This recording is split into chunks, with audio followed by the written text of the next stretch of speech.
Ma'am, ano ang mindset na dadalhin mo sa laban para sa bronze medal matapos ang semifinals?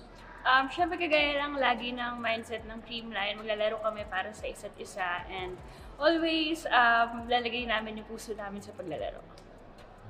Paano mo pinapanatiling mataas ang motibasyon mo kahit hindi ito championship, pero may podium finish pa rin nakataya?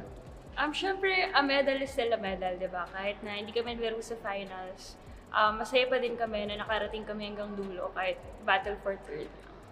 Thank you, Mangela.